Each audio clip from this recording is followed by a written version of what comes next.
Jésus. Oh, merci Seigneur. Alors entends mon cœur.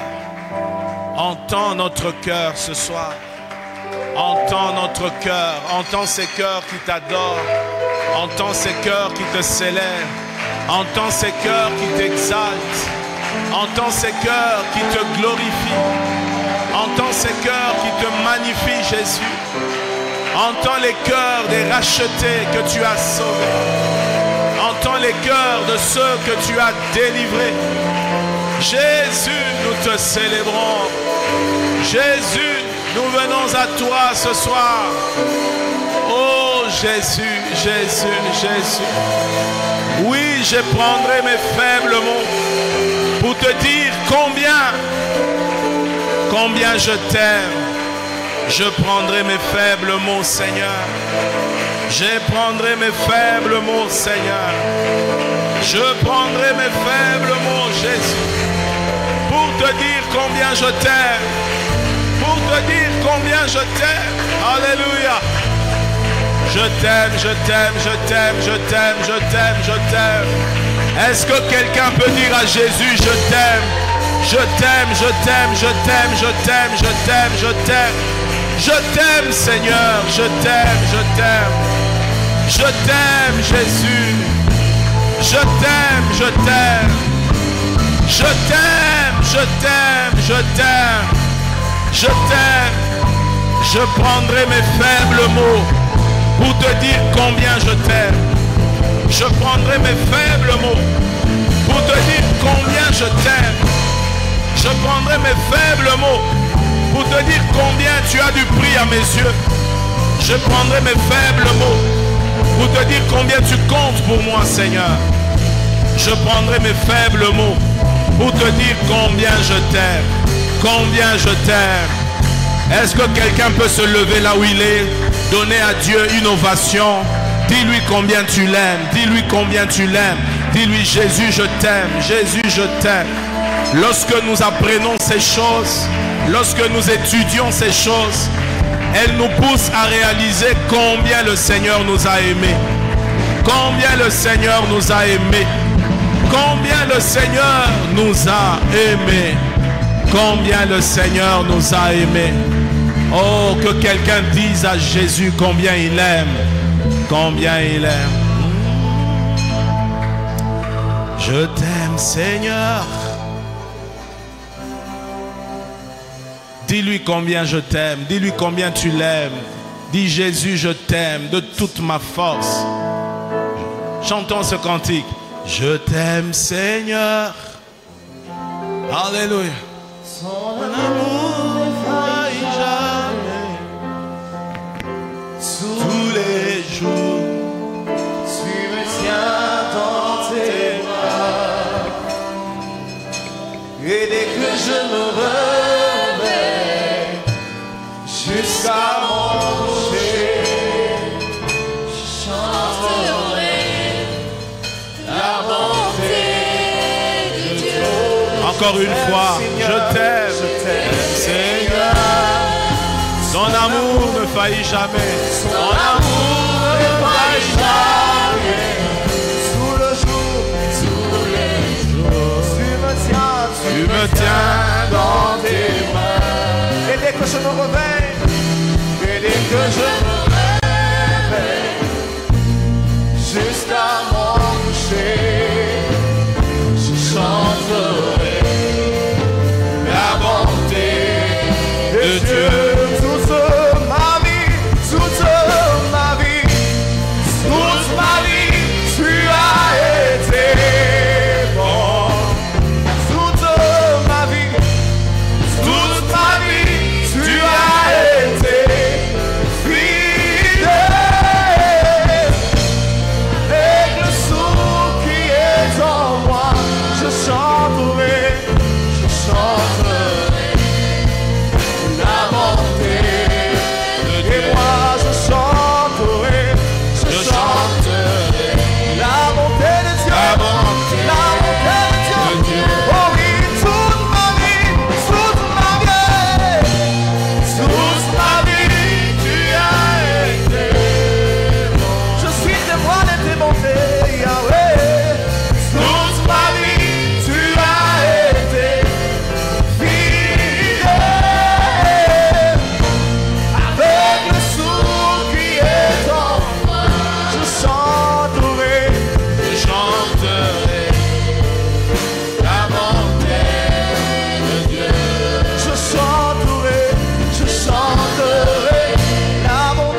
sais, je le vois chaque jour, Seigneur. Toute ma vie, tu as été fidèle. Je peux témoigner avec le souffle qui est en moi. Je chanterai la bonté de Dieu. Je chanterai la bonté de Dieu. Est-ce que quelqu'un peut élever sa voix? Est-ce que quelqu'un peut exprimer sa reconnaissance au Seigneur? Vous savez, mes bien-aimés, quand nous apprenons ces choses, nous réalisons la valeur de l'œuvre de la croix. Nous réalisons que ce que Jésus a fait pour nous à la croix est incroyable. Ce que Jésus a accompli à la croix est incroyable, incroyable. Son amour est incommensurable. On ne peut le mesurer. C'est pourquoi ce soir, nous voulons nous souvenir, oui, de toutes ces choses que nous apprenons. Quel bonheur de savoir que nous sommes parmi les rachetés de Dieu. Nous sommes ceux qu'il a rachetés, ceux qu'il a sauvés, ceux qu'il a tirés du monde. La Bible dit, ce n'est pas nous qui l'avons aimé en premier, mais c'est lui qui nous a aimés en premier. Et c'est pour ça que nous l'aimons. Seigneur, nous t'aimons parce que tu nous as aimés le premier. Merci pour cet amour que tu as montré envers nous. Cet amour dont les conséquences commencent sur cette terre et jusque dans l'éternité. Seigneur, nous sommes reconnaissants. Et ce soir, nous venons encore nous approcher de toi. Nous venons encore te bénir. Nous venons encore exprimer notre reconnaissance. Oui, Seigneur, nous t'aimons de tout notre cœur. Tu es tout ce dont nous avons de plus précieux sur cette terre. C'est toi, Jésus. Et merci de nous aider à t'aimer davantage.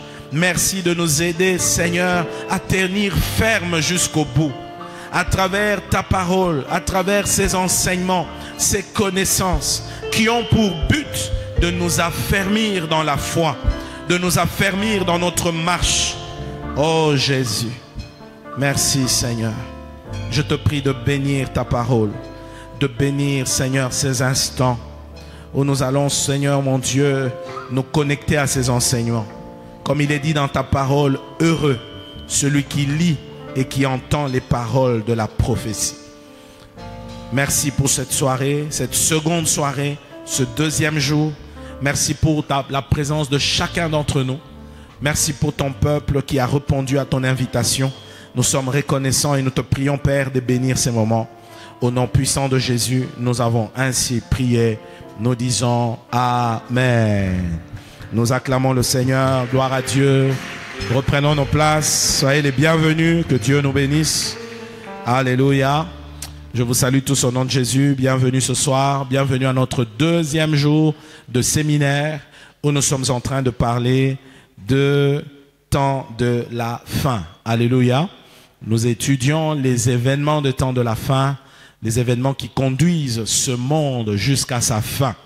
Et il est intéressant de connaître ces choses. Il est intéressant de s'appliquer à connaître ces choses. Comme on l'a lu hier, la Bible dit, Paul dit, encouragez-vous par ces paroles les uns les autres. Et c'est ça le but de ces séminaires, nous encourager les uns les autres à tenir bon, à tenir ferme, à comprendre le sens de notre marche avec Dieu, le sens de notre foi sur la terre. Ce n'est pas juste des choses superficielles, mais elles ont des conséquences et une portée éternelle. Est-ce qu'on peut dire Amen? Ainsi, la Bible dit, heureux celui qui lit et qui écoute les paroles de la prophétie. Nous sommes heureux, nous sommes bénis en écoutant ces choses. Et aujourd'hui, je voudrais particulièrement vous parler de la grande tribulation. Vous savez que hier, nous avons commencé, on a vu hier, on a commencé à parler sur les signes des temps de la fin. On a eu à partager avec la vidéo balancée des signes qui nous montrent les événements des temps de la fin. En réponse à la question des disciples, dans Matthieu 24, verset 3, où ils ont posé la question à Jésus de savoir quel serait le signe de son avènement, quels seraient les signes de la fin du monde. Alléluia. Et aujourd'hui, nous allons voir la chronologie des événements des temps de la fin. Alléluia. La chronologie des événements de temps de la fin. Alors, avant de nous plonger, aujourd'hui nous avons encore une nouvelle image que nous allons, dont nous allons prendre connaissance. Et voici un peu, en quelques minutes, la chronologie des événements des temps de la fin. Comment les choses vont se passer. Hier, j'ai rappelé que la vision que nous partageons sur l'eschatologie, c'est la vision pré-tributionnaliste. C'est-à-dire, nous croyons que l'Église ne participera pas à la grande tribulation. L'Église sera enlevée bien avant la grande tribulation. Et tous ceux qui croient à cela sont appelés les pré-tribulationnistes. Alléluia. Pré-tribulationnistes, parce qu'il y en a qui croient que l'Église goûtera dans sa première partie de la tribulation, participera aux 3 premières années, les 3 années et demie. Ceux-là sont les mi-tribulationnistes. Mais il y a aussi ceux qui croient que l'enlèvement aura lieu après la grande tribulation. Ce sont les post-tribulationnistes. Mais nous croyons que l'enlèvement se produira avant. Parce qu'il y a des passages de la Bible qui le soutiennent. Alléluia. L'Église n'est pas destinée à la colère de Dieu. L'Église est épargnée de la colère de Dieu. Nous aurons le temps d'en parler dans les détails. Alléluia. Alors, par rapport à la chronologie des événements, on va nous balancer les schémas. On va nous balancer les schémas. Par rapport à la chronologie des événements, voici ce qu'il faut retenir. Premièrement,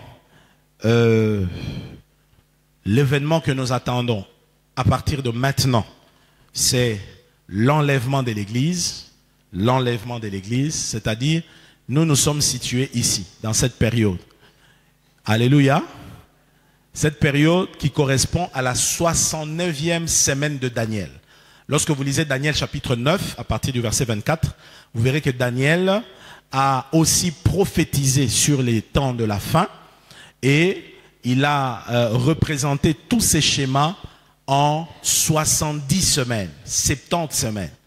Et partant du décret qui annonce la libération d'Israël par l'empereur, le roi Cyrus de Perse, pour aller reconstruire le temple, jusqu'à Jésus, à la mort de la croix à Jésus. Et il dit que ça, c'est les 69 semaines. Et vous savez que les personnages de l'Ancien Testament n'ont pas reçu la révélation de l'Église. L'Église est un mystère qui leur a été caché. C'est pourquoi, donc, on pense que les 69 semaines vont jusque-là. Vous devez savoir que les semaines ici, ce sont des semaines d'année. Donc, une semaine, c'est 7 ans. Ainsi, quand vous faites 70 semaines, ça vous fait 490 ans. Alors, voilà, nous sommes dans cette période appelée le temps de la grâce, ou la période de l'Église. Elle correspond dans la Bible à Apocalypse chapitre 2 jusqu'à 4. Vous voyez? Avant que la grande tribulation ne commence. Et une des raisons que les pré-tribulationnistes défendent, c'est que même dans Apocalypse, on voit qu'on parle de l'Église avant que la tribulation ne commence. À partir de la tribulation, on ne parle plus de l'Église. C'est pour nous dire que l'Église ne participera pas à cela. Amen, amen. Alors, voilà donc, c'est ça l'événement que nous attendons.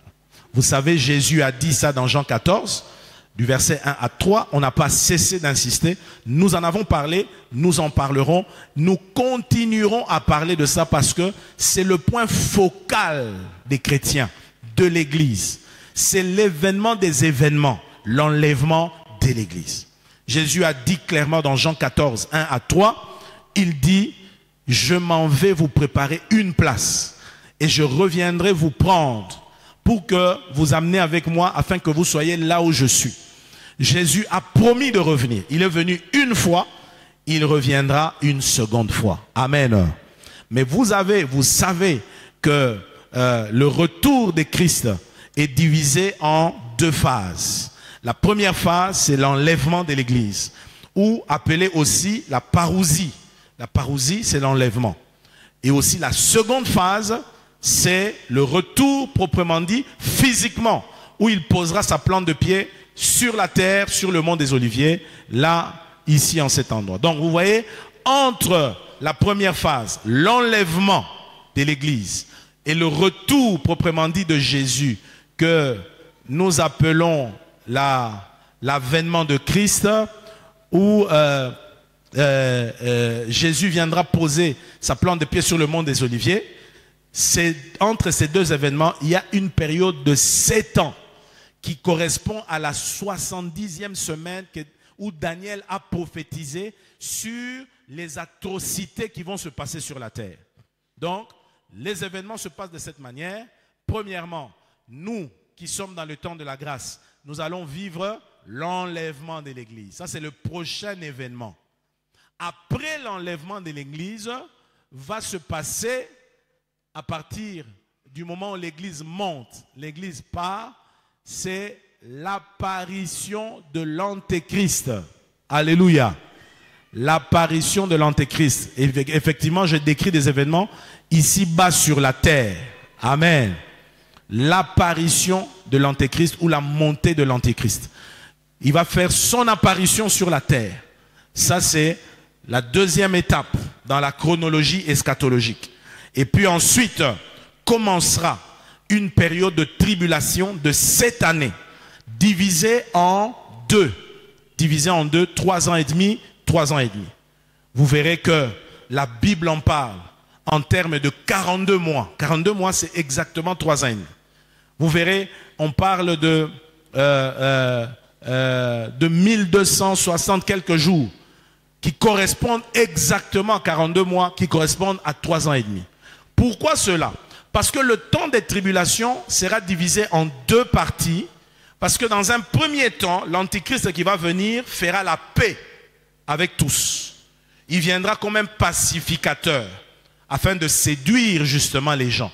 Parce que la séduction, c'est son arme par excellence. Il va séduire, il va traiter un pacte avec Israël. Et la Bible nous apprend qu'il roulera Israël. Parce qu'au milieu des 7 ans, il ira dans le temple de Jérusalem qui sera reconstruit, temple dont on a parlé hier, et il va bâtir une idole dans ce temple et exigera d'être adoré comme étant Dieu. C'est là que les Juifs vont se détacher. Les Juifs ne l'accepteront pas. Et c'est à partir de cet instant-là qu'ils comprendront que c'était un imposteur. Ce n'est pas lui le vrai Messie, et le vrai Messie, c'est celui qui a été crucifié à la croix.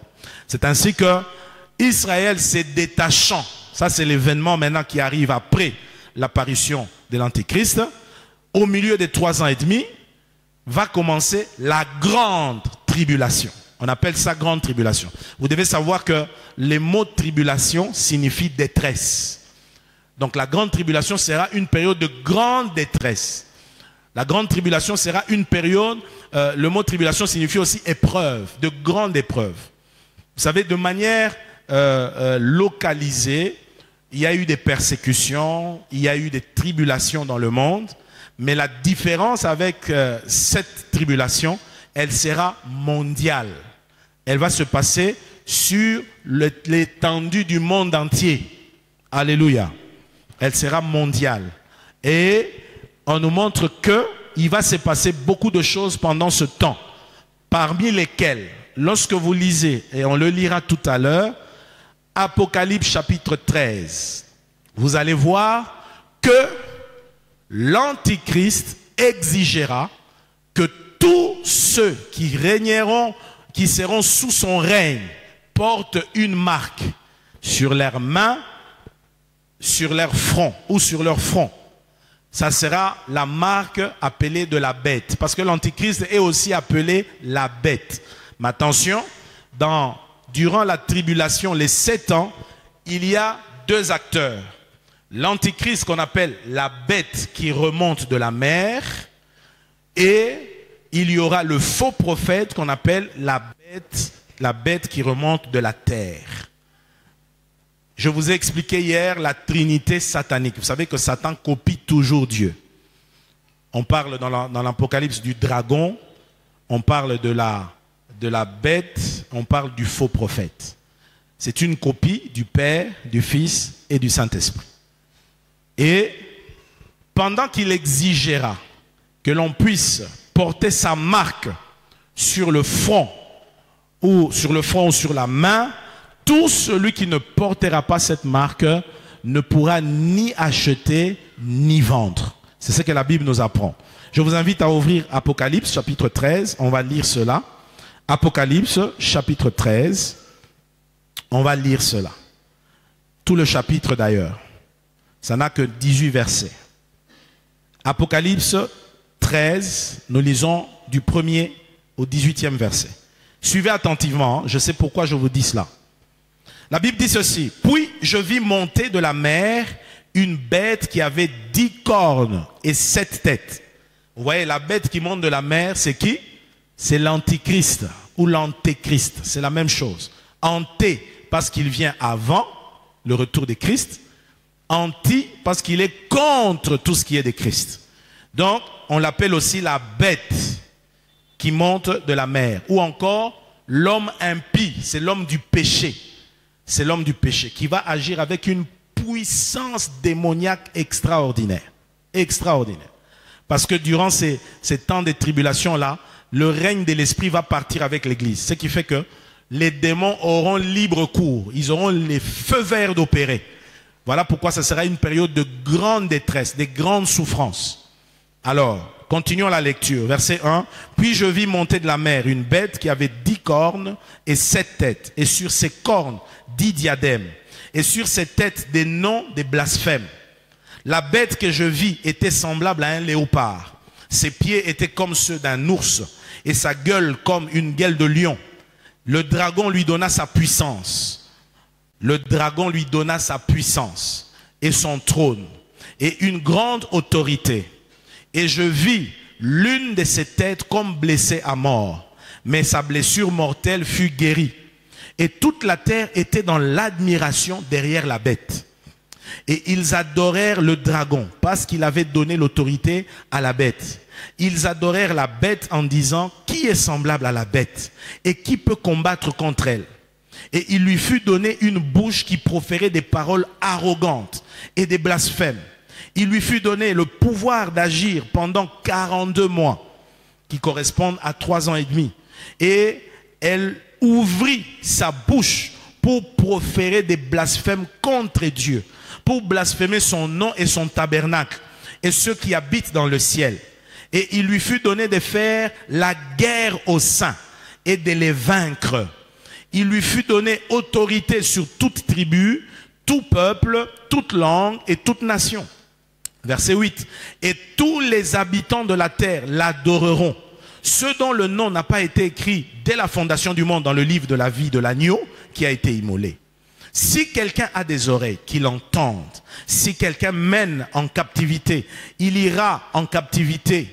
Si quelqu'un tue par l'épée, il faut qu'il soit tué par l'épée. C'est ici la persévérance et la foi des saints. Verset 11. Puis je vis monter de la terre une autre bête. Ça, c'est le faux prophète, qui avait 2 cornes semblables à celles d'un agneau et qui parlait comme un dragon. Elle exerçait toute l'autorité de la première bête en sa présence. Et elle faisait que la terre et ses habitants adoraient la première bête, dont la blessure mortelle avait été guérie. Elle opérait des grands prodiges, même jusqu'à faire descendre du feu du ciel et sur la terre, à la vue des hommes.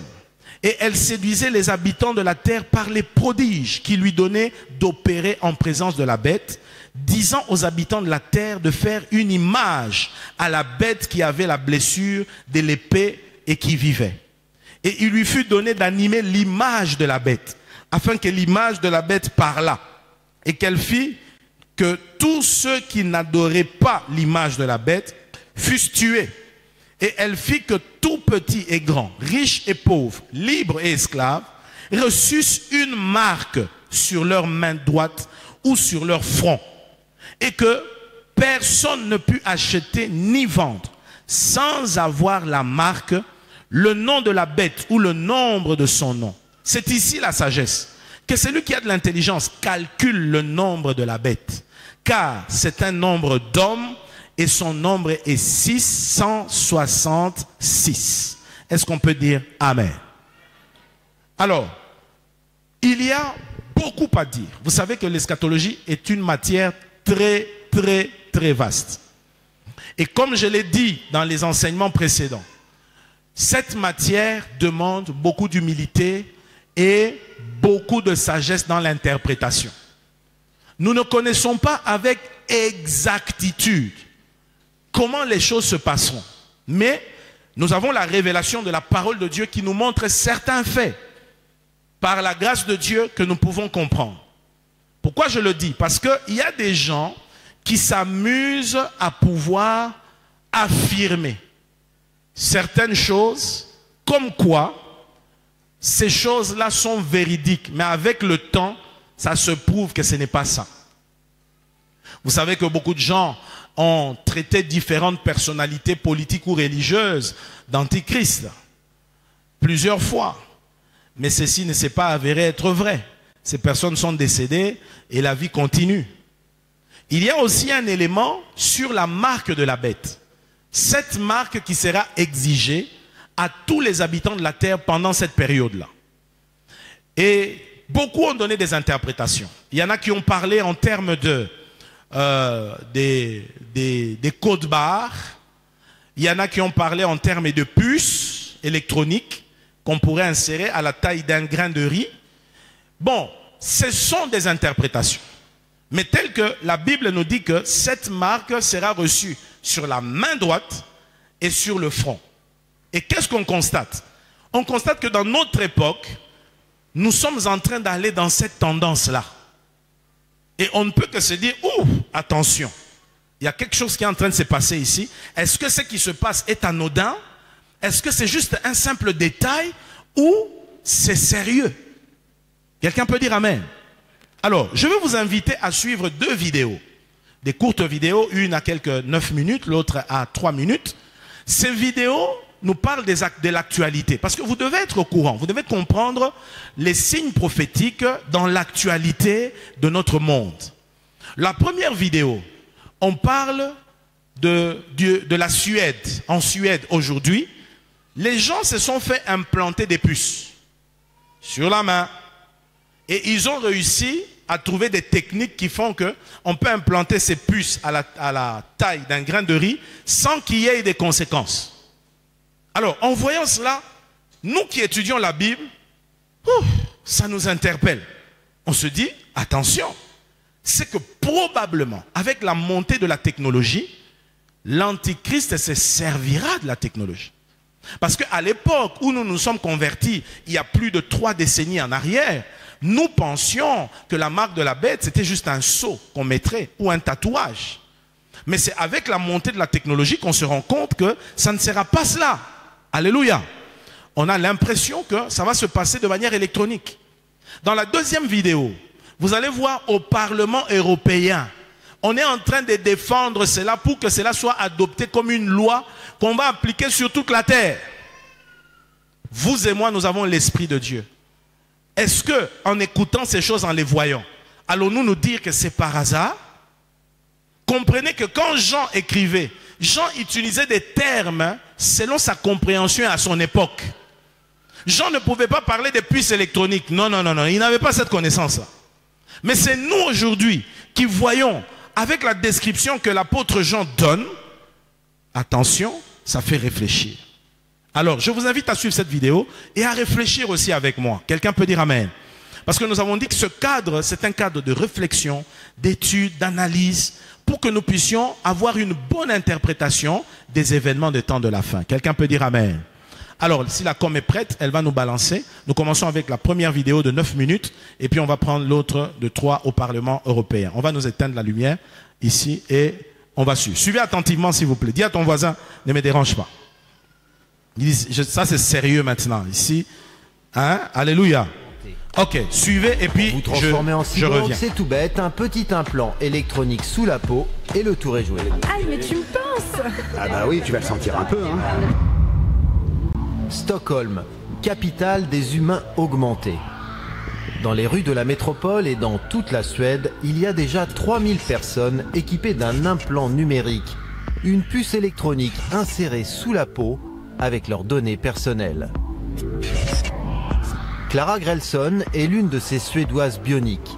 Il est midi, elle fonce au club de gym et déverrouille le portique sans même le toucher. Je n'ai pas à prendre ma carte de gym ou mon portefeuille, c'est super pratique. Pas la peine d'éplucher son sac pour y piocher téléphone, portefeuille ou clé. De retour dans l'agence de marketing qu'elle dirige, Clara n'a toujours pas besoin de badge.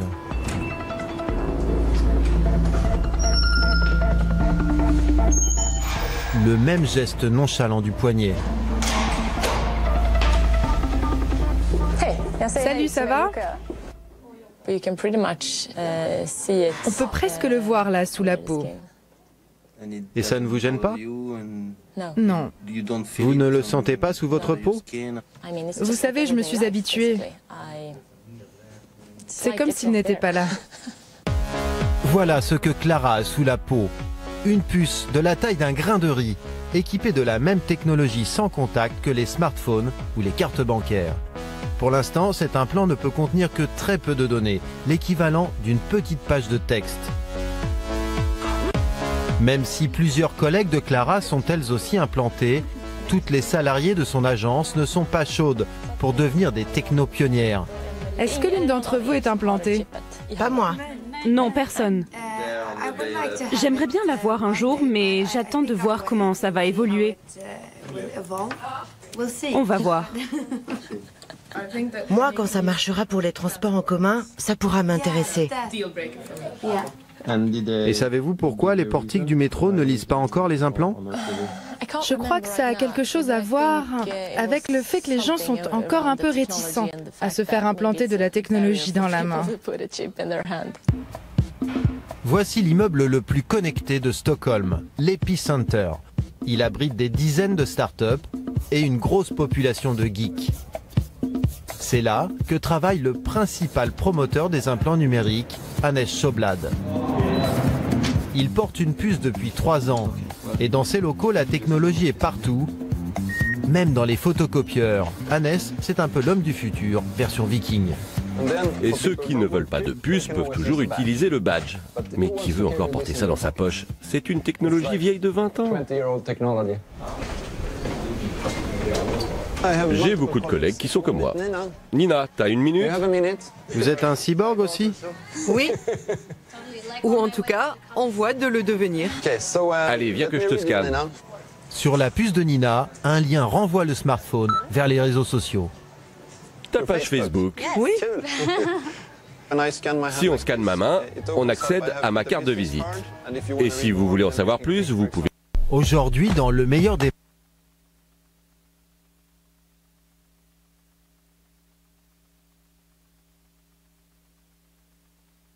Merci Monsieur Antip, merci pour tout et surtout mes chers collègues. Je pense que c'est un rapport très important. Merci Monsieur Antip, merci pour tout et surtout mes chers collègues. Je pense que c'est un rapport très important et je suis heureuse de collaborer à ce travail. L'identité numérique.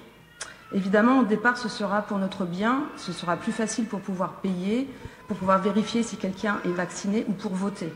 Le vote, c'est précisé dans le texte de la Commission. On voit bien, le toboggan est bien en train d'être mis en place. On est donc à 2 doigts de la puce électronique sous la peau. Au départ, on aura un papier avec un code QR, mais les restaurateurs, les policiers vont se fatiguer rapidement pour le contrôler. Ensuite, on aura des bornes et ce sera plus facile.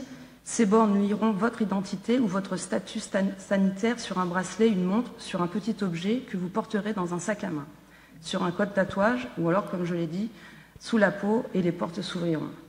et vous pourrez payer facilement, vous passerez à toute allure aux caisses et tout le monde trouvera super de payer sans avoir l'air finalement de payer.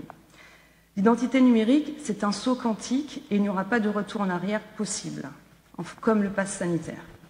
Le marché des objets numériques connectés est considérable. Pour conforter la mise en place de l'identité numérique, on nous dit « on est déjà tracé par nos mobiles ». Non, le GPS, ce n'est pas assez précis, entre 1 et 10 mètres. On ne peut donc pas dire exactement qui on a rencontré et ni où on est allé. Et surtout le portable, on peut le laisser à la maison ou sinon l'éteindre.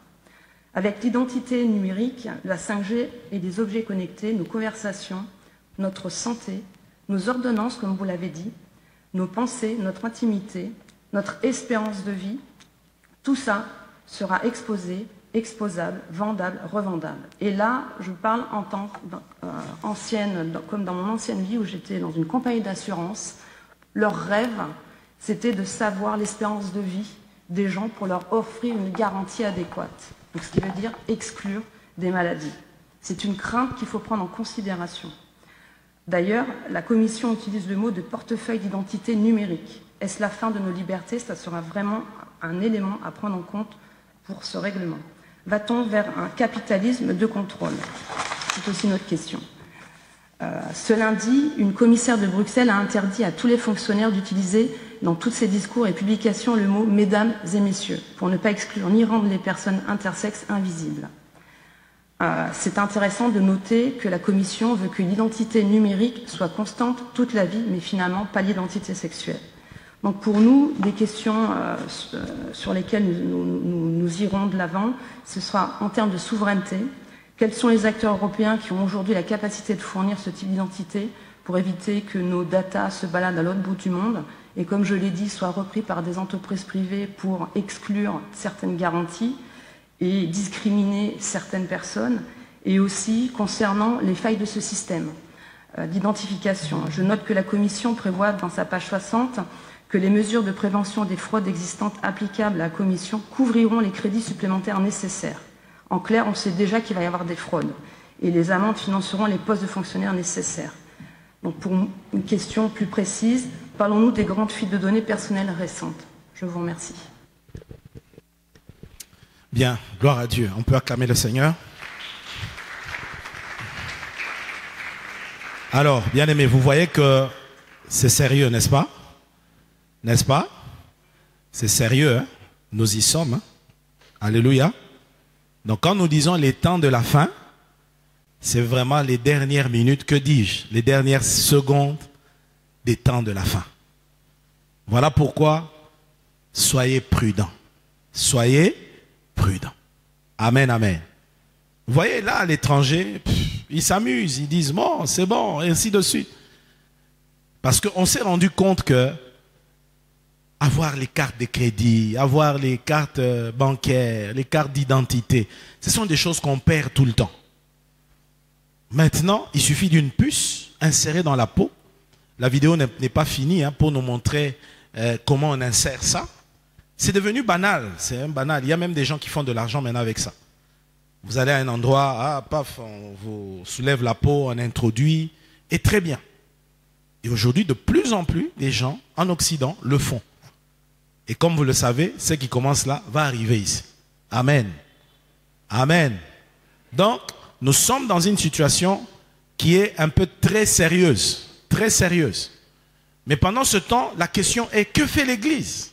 Est-ce que l'Église mobilise les gens sur ça? Est-ce que l'Église fait réfléchir les gens sur cette question? Vous voyez? Parfois, c'est quand même triste de voir que nous sommes dans des banalités, nous sommes dans des histoires secondaires, des choses qui ne vont pas nous sauver, des choses qui ne contribuent en rien à notre éternité. Dieu aimerait qu'à un moment donné, chaque enfant de Dieu se prépare à la série des événements qui arrivent. Parce que ces choses sont imminentes, mes frères. Elles sont imminentes. Quelqu'un peut dire amen. Elles sont imminentes. Donc, c'est vraiment sérieux. Moi, je ne sais pas ce que ça vous fait, mais moi, quand je vois des images comme ça me pousse à m'attacher davantage au Seigneur. Ça me pousse à approfondir mes connaissances sur la prophétie biblique, afin de ne pas être surpris. Parce que les Écritures nous apprennent qu'il y a des enfants de Dieu qui rateront l'enlèvement. Parce que tout simplement, ils ne se seront pas préparés. Vous voyez, moins vous êtes enseigné sur la question, moins vous allez vous préparer. Et quand vous ne vous préparez pas, vous raterez l'enlèvement. Parce que l'enlèvement peut intervenir à tout moment. Mais souvent, on n'a pas cette impression. Nous sommes dans une routine, nous sommes dans une habitude. Souvenez-vous de ce qu'on a prêché le premier dimanche. Sur l'époque de Noé, que dit la Bible? La Bible dit que les gens feront quoi? Les gens mangeront et boiront. Les gens se marieront leurs enfants. Ça sera la fête. En fait, ça veut dire quoi? Ça veut dire que les gens seront distraits. On dit, il en sera de cette époque, de cette génération, comme des gens de l'époque de Noé. Vous voyez? Les gens étaient surpris. Ils n'avaient jamais plu dans ce coin-là. Noé leur parlait. Ils pensaient que Noé passait son temps. Noé disait des histoires. C'est comme aujourd'hui. Nous sommes dans une époque aujourd'hui en Occident, avec la montée de la technologie. Quand vous utilisez des termes comme grande tribulation, antichrist, mais on vous prend pour un dépassé. On vous dit, écoutez, vous ne pouvez plus réfléchir comme ça. La Bible est dépassée, la Bible est vieille. J'ai un collègue pasteur qui est allé en Europe, il a ouvert sa Bible en papier. Quelqu'un l'a regardé, il a dit, oh, vous avez encore ces vieux livres-là. Vous voyez? Nous ici on le réalise peut-être pas, mais là-bas tout le monde a des iPhones, tout le monde a des Android, tout le monde a des téléphones dernier cri. Comme pour dire que le monde est en train de jeter un discrédit sur les choses de Dieu. Mais ce n'est pas le monde. Nous savons que c'est le diable qui est derrière ça. C'est lui qui travaille et il est très sérieux dans son élément pour perdre plusieurs. C'est pourquoi je t'en supplie dans ces séminaires, bien-aimé, ne passe pas à côté de ton salut. Alléluia. Jésus n'est pas mort à la croix en vain. Il est mort pour te sauver. Saisis cette occasion et cette opportunité. Et ici, il ne s'agit pas seulement de dire, oui, je crois en Jésus, oui, j'ai donné ma vie, ça s'arrête là. Non, mes frères, non, non. Nous devons garder la fidélité jusqu'à la fin. Nous devons intégrer ces choses jusqu'à la fin. Vivre selon sa volonté dans toutes les issues de notre vie. Quelqu'un peut dire Amen. Alors, lorsque vous lisez la parole de Dieu, vous verrez que la Bible parle de cette époque. Donc, nous avons la grande tribulation, qui est cette époque comprise entre l'enlèvement et le retour proprement dit de Jésus. Quelqu'un peut dire Amen. Ainsi, cette période correspond à 7 ans. 7 ans. 7 ans. Après cette période, à la fin de cette période, lorsque Israël se détachera, on arrivera à la bataille d'Armageddon. La bataille d'Armageddon, beaucoup d'eschatologues pensent que ça serait une possible 3e guerre mondiale qui sera déclenchée par les nations attaquant Israël. Et vous voyez l'antisémitisme qui s'accroît dans le Moyen-Orient. C'est la preuve que ces choses sont réelles. Il y a des faits aujourd'hui que nous pensons être anodins, mais ce sont des faits qui sont en train de nous amener petit à petit vers ce que la Bible nous enseigne. Et hier, je le disais, c'est incroyable. Tout ce que la Bible a prophétisé est en train de se réaliser. Vous savez qu'à Jean, il a été dit, il y a des choses qui ont été réalisées, des choses qui sont en train de se réaliser et des choses qui arrivent. Est-ce qu'on peut dire Amen? Alors, donc, nous avons là, après l'enlèvement, il y a la montée de l'Antichrist. L'Antichrist qui viendra et initiera une alliance avec plusieurs nations. Daniel chapitre 9 en parle. Quand vous étudiez Daniel aussi, vous allez voir cela. On va y arriver. Il parle de l'Antichrist qui fera une alliance avec plusieurs nations. Je voudrais qu'on lise quand même ça, même si on ira en profondeur. Ce sont des sujets très très profonds. Vous voyez, il est dit, Daniel chapitre 9, au verset 27, il fera une solide alliance avec plusieurs pour une semaine.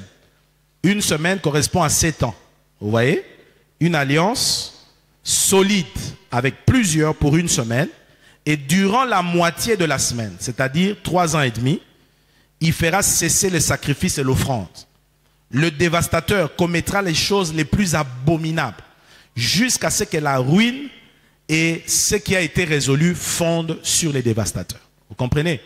Donc, c'est au milieu de la semaine, au milieu de la grande tribulation, que son alliance avec Israël sera détachée. Parce qu'Israël n'acceptera pas ça. Il est arrivé dans l'histoire ce qu'on a appelé la révolte des Maccabées. La révolte des Maccabées, il y a eu un empereur syrien, Antiochus, qui avait osé aller dans le temple de Jérusalem, à l'époque où les temples étaient encore là. Il avait sacrifié une truie, un porc, ngoulou. Vous savez que les porcs sont considérés comme des animaux impurs dans la Bible, n'est-ce pas? Ce sont des animaux nettoyeurs, ils mangent de tout. Dieu a institué qu'on offre des agneaux, des taureaux ou des pigeons. Mais lui, il va aller mettre une truie. Et il avait établi aussi une idole. Il a mis un des dieux là-dedans. Les Juifs ont fait une révolte. Ils se sont levés, il y a eu des troubles, des gens sont morts parce que les Juifs n'acceptent pas qu'on profane leur lieu saint. C'est comme ça que beaucoup de gens sont morts. On a appelé cela la révolte des Maccabées. Si vous allez sur Internet, vous tapez la révolte des Maccabées, vous verrez, avec Antiochus. Alors, après cela, vous savez que ce qui a existé existera toujours. C'était déjà l'ombre de ce qui va arriver. La même chose va se produire à la moitié de la grande tribulation. Lorsque l'Antichrist entrera dans le temple reconstruit. Hier, je vous ai parlé de l'institut du temple, n'est-ce pas? Comment les Juifs sont en train de préparer déjà la reconstruction du temple. Tous les éléments sont là. Tous les éléments. Vous voyez? Il leur manque une chose. Mais ça encore, c'est beaucoup de choses à expliquer. Il leur manque une chose. Il leur manque la cendre.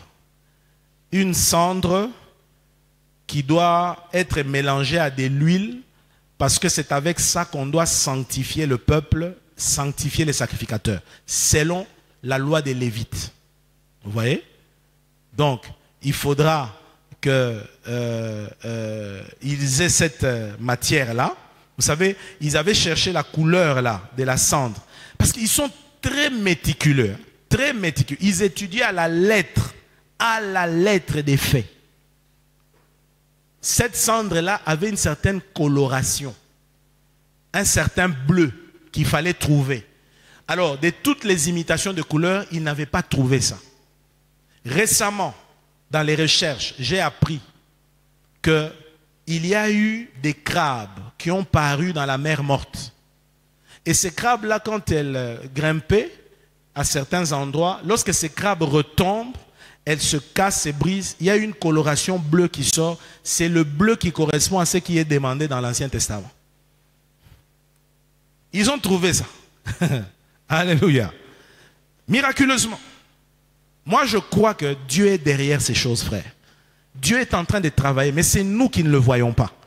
Les choses sont en train de se passer. Nous pensons que nous allons toujours dormir, nous réveiller, ça sera la routine, ça sera... Non, non, non, frère. Un jour, tout va s'arrêter. Un jour, ce monde prendra fin. Dites Amen.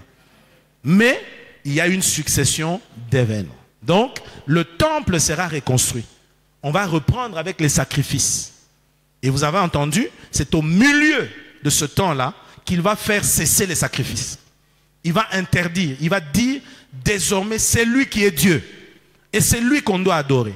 Comme les Juifs connaissent la parole, ils se souviendront de cela. Et Jésus en parle.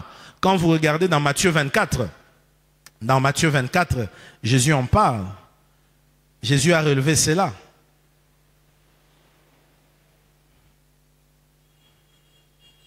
Matthieu 24 révèle beaucoup de choses. Hein? Beaucoup. Parce que c'est pratiquement le chapitre où Jésus lui-même a donné des détails sur les signes des temps de la fin, en réponse à la question lui posée par les disciples. Est-ce qu'on peut dire Amen? Quand vous regardez le verset 15, il est dit, c'est pourquoi, lorsque vous verrez l'abomination de la désolation, l'abomination de la désolation dont a parlé le prophète Daniel, établie en lieu saint, que celui qui lit fasse attention. L'abomination de la désolation, c'est quoi? C'est lorsque l'Antichrist entrera dans le temple pour se déclarer Dieu. C'est abominable parce que les Juifs connaissent les 10 commandements. Ils savent que n'a droit à l'adoration que Yahweh, le créateur du ciel et de la terre. Et ça sera abominable. Ils ne l'accepteront pas. Ils feront une révolte. Et c'est là que l'Antichrist se lèvera avec d'autres nations du Moyen-Orient qui seront en unité pour une fois pour toutes décimer Israël. Et Israël sera dans une grande détresse. Et pendant ce temps, il y aura aussi des croyants, des gens qui auront cru en Jésus-Christ. Alléluia. Il y aura des croyants. Et ceux-là aussi, qui refuseront de recevoir la marque de la bête, seront persécutés. Une persécution atroce. Atroce. Quand vous allez toujours dans Matthieu 24, vous verrez comment Jésus décrit la grande tribulation. Dans Matthieu 24, 21, la description que Jésus donne de la grande tribulation. Il dit, car alors, Matthieu 24, 21, mettez-moi ça. Matthieu 24, 21. Car alors, la détresse sera si grande qu'il n'y en a point eu de pareil depuis le commencement du monde jusqu'à présent et qu'il n'y en aura jamais. Ça, c'est l'époque ou la période de la grande tribulation. Une période de souffrances atroces. Une période de persécutions atroces. Mais bien aimés, je vous en conjure, aujourd'hui, vous et moi, nous avons la grâce de nous éviter ces jours-là. Alléluia. Alléluia. Nous avons cette grâce encore parce que nous avons le choix. C'est pourquoi nous devons veiller. Veiller. Amen, amen. Et on ajoute, verset 22, et si ces jours n'étaient pas abrégés, personne ne serait sauvé. Pendant cette période-là, le Seigneur a abrégé ça en 7 ans parce que la détresse sera tellement forte que les gens qui y vivront à un moment donné risquent de craquer. Et la Bible ajoute, mais à cause des élus, ces jours seront abrégés. Vous avez les textes qui nous parlent de la grande tribulation dans toute la Bible. Voici quelques textes. Nous allons lire Ésaïe chapitre 2 verset 12. Même Ésaïe a prophétisé dessus. Vous vous rendez compte? Il est venu 8 siècles avant Jésus. Il dit, Ésaïe 2, 12, car il y a un jour pour l'Éternel des armées, contre tout homme orgueilleux et hautain, contre quiconque s'élève afin qu'il soit abaissé. La grande tribulation est appelée le jugement du monde, les jugements des orgueilleux, les jugements de tous ceux qui rejettent Dieu, les jugements de tous ceux-là qui se plaisent à vivre dans le péché. Parce que vous savez, Dieu est intraitable avec le péché.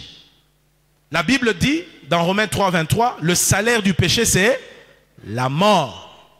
Vous voyez? Savez-vous que Jésus a subi la colère de Dieu? Pourquoi? Parce qu'il avait porté notre péché. Il s'était fait pécher à la croix. Dieu a dû l'abandonner.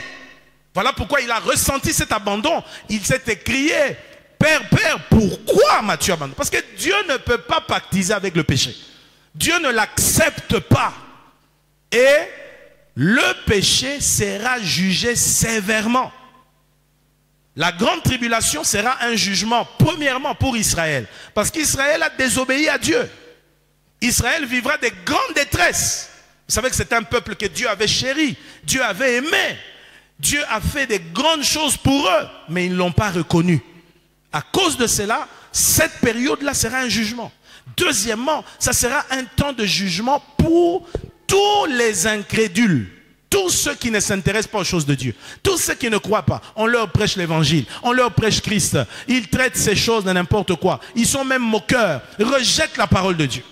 Bien-aimés, si vous avez un membre de famille qui ne s'est pas encore converti, qui rejette ces choses, voici ce qu'il attend.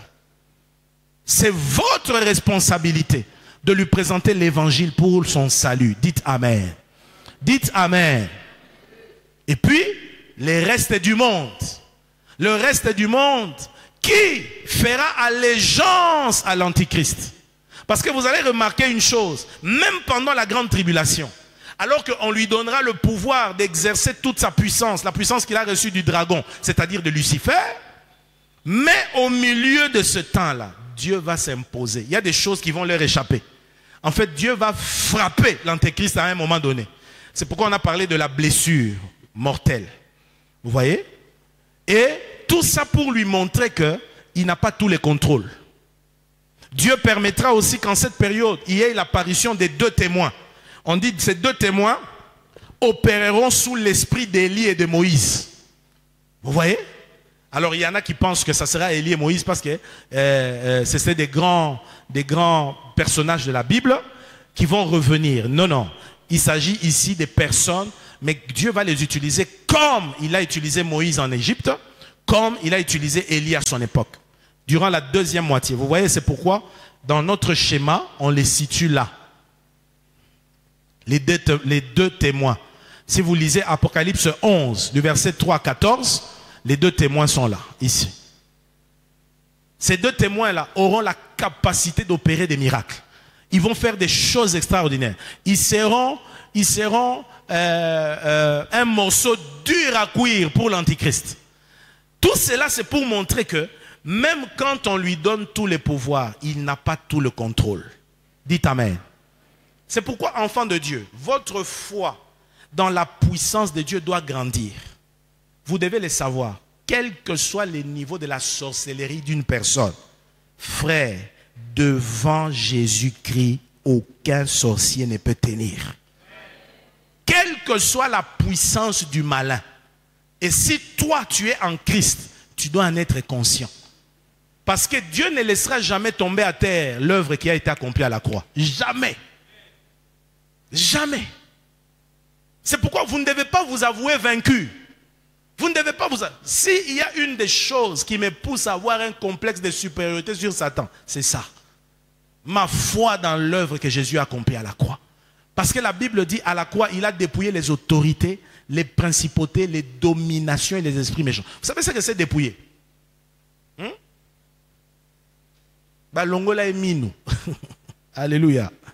Oui. Et vous devez être conscient de ça. Vous devez être conscient de ça. Alléluia. Donc, Ésaïe parlait déjà de ces choses. Il parlait du jour de l'Éternel des armées contre tout homme orgueilleux, tout homme hautain. Vous voyez?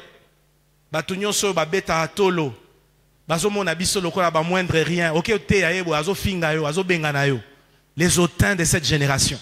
Ceux-là qui, quand tu entres ici à l'église, ils te regardent comme, oh, pauvre type. Ake sukoyoka mutuana, ake lukanini, bazo lia bango mbongo, bazo kosa bango, baza aveuglé.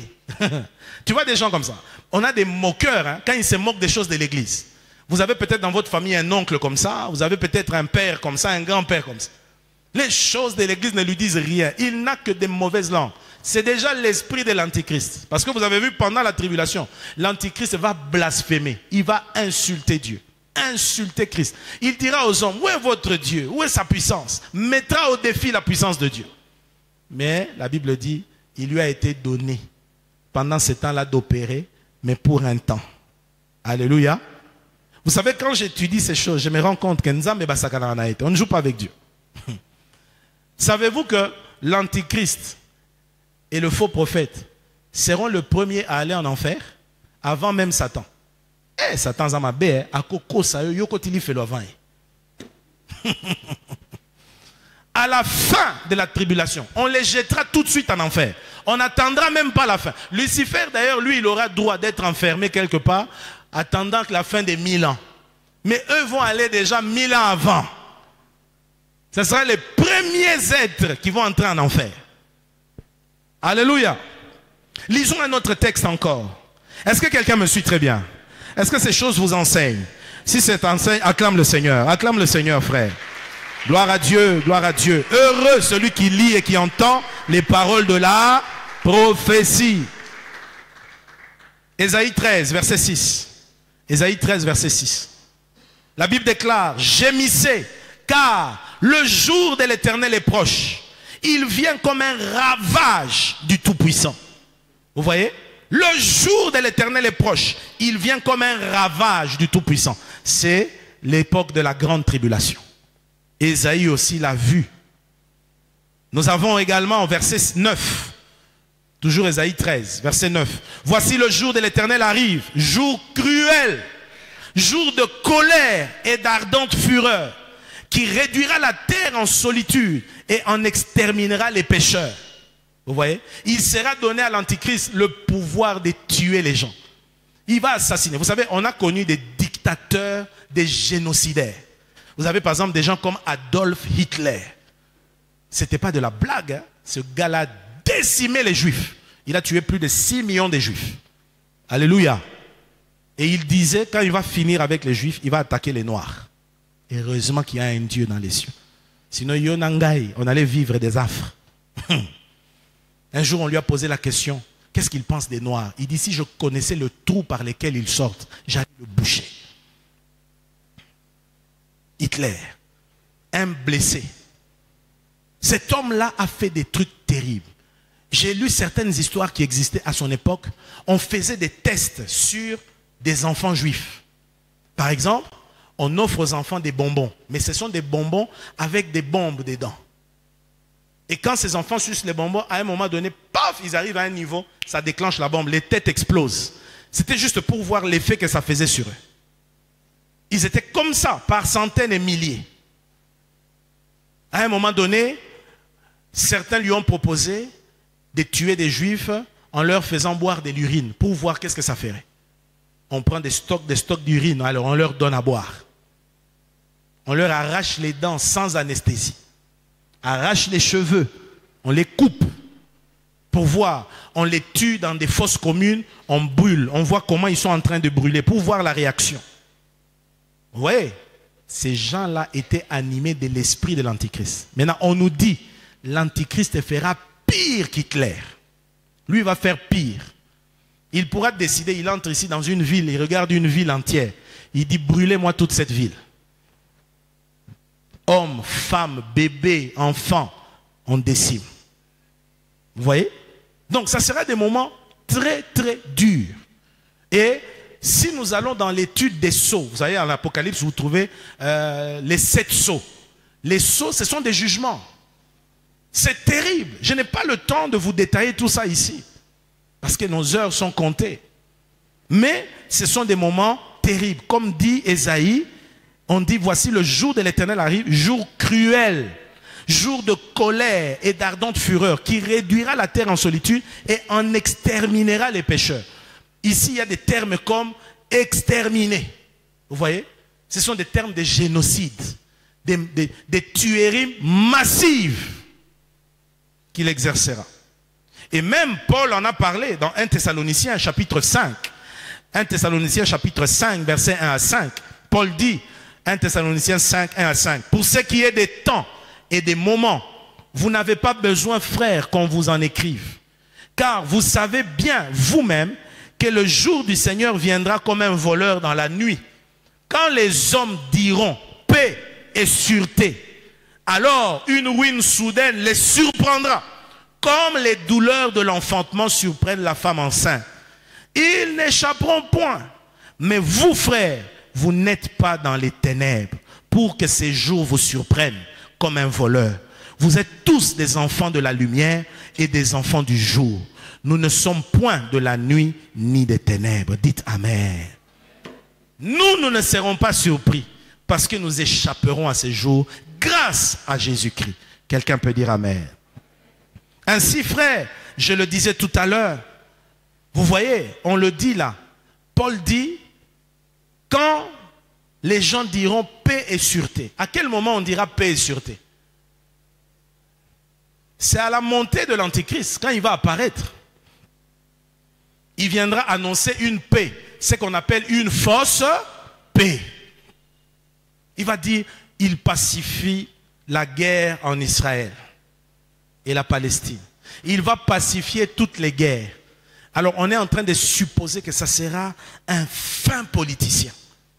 Ça sera un homme très intelligent. Un grand leader, l'Antichrist. Mais animé de la puissance satanique. Il va promettre une fausse paix. Les gens vont se dire, maintenant on est dans la paix. Maintenant c'est bon. On est en sécurité. La Bible dit, quand ils vont dire paix et sûreté, la ruine viendra. Très vite, il va les rouler. Alléluia. Donc, l'expression grande tribulation signifie grande détresse, grande épreuve. Et comme je l'ai dit tout à l'heure, la tribulation, c'est toute cette période des 7 ans. Mais certains parlent de la grande tribulation parce que la tribulation va s'intensifier dans la deuxième moitié. Alléluia. Dans la deuxième moitié, ça sera des atrocités encore plus grandes. C'est pourquoi on parle de grande tribulation, de grande détresse pour la deuxième moitié, comme la Bible l'a décrit. Vous voyez? Ça sera des jours ou des temps d'angoisse, des temps de détresse. Alléluia. Et donc, la tribulation est une période à venir de 7 ans, juste après l'enlèvement. Notez-les, juste après l'enlèvement, pendant laquelle Dieu jugera le monde, Israël et les incroyants. Mais notez bien, l'Église, composée de tous ceux qui auront mis leur confiance en la personne et l'œuvre de Jésus, pour les sauver du châtiment encouru à cause de leurs péchés, ne sera pas présente à ce moment-là. Elle sera enlevée. Alléluia. De la terre à l'occasion d'un événement, c'est-à-dire l'enlèvement. La Bible dit, 1 Thessaloniciens 5, verset 9. Ah, s'il y a une raison de louer le Seigneur, frère, voici un sujet d'action de grâce. Il est écrit, 1 Thessaloniciens 5, 9, car Dieu ne nous a pas destinés à la colère, mais à l'acquisition du salut par notre Seigneur Jésus-Christ. Dites Amen. Acclame le Seigneur pour cela. Dis avec moi, Dieu ne m'a pas destiné à la colère. Dieu ne m'a pas destiné à la colère. Mais Dieu m'a destiné à quoi? Au salut par notre Seigneur Jésus-Christ. Alléluia. Alors, notez ici que pour bien comprendre la grande tribulation, il faut aussi lire Daniel. Daniel chapitre 9, le verset 24 à 27. Daniel 9, 24 à 27. Daniel 9, 24 à 27. La Bible déclare ceci. Daniel a vu ça bien des siècles en avant. Vous voyez ce qui est merveilleux, hein? Quand on vous dit que la Bible, c'est vraiment les livres de Dieu, Jean a reçu des révélations qui n'ont pas contredit ce que Daniel a dit. Alléluia. Jean parle des 42 mois. Daniel ici parle d'une semaine et de la moitié d'une semaine. Et en étudiant, on se rend compte que quand on fait les calculs, oh, mais c'est la même chose. C'est pour vous dire que derrière les auteurs de la Bible, c'est le même esprit qui les a inspirés. Alléluia. La Bible déclare, Daniel chapitre 9, verset 24 à 27. 70 semaines ont été fixées sur tout ton peuple et sur ta ville sainte pour faire cesser les transgressions et mettre fin au péché, pour expier l'iniquité et amener la justice éternelle, pour sceller la vision et le prophète et pour oindre le saint des saints. Sache-le, verset 25, sache-le donc et comprends, depuis le moment où la parole a annoncé que Jérusalem sera rebâtie jusqu'à loin, au conducteur, il y a 7 semaines. Dans 62 semaines, les places et les fossés seront rétablis. Mais en des temps fâcheux, après les 62 semaines, un oint sera retranché et il n'aura pas de successeur. Le peuple d'un chef qui viendra détruira la ville et le sanctuaire, et sa fin arrivera comme par une inondation. Il est arrêté que les dévastations dureront jusqu'au terme de la guerre. Il fera une solide alliance avec plusieurs pour une semaine. Et durant la moitié de la semaine, il fera cesser le sacrifice et l'offrande. Le dévastateur commettra les choses les plus abominables jusqu'à ce que la ruine et ce qui a été résolu fondent sur les dévastateurs. Dites Amen.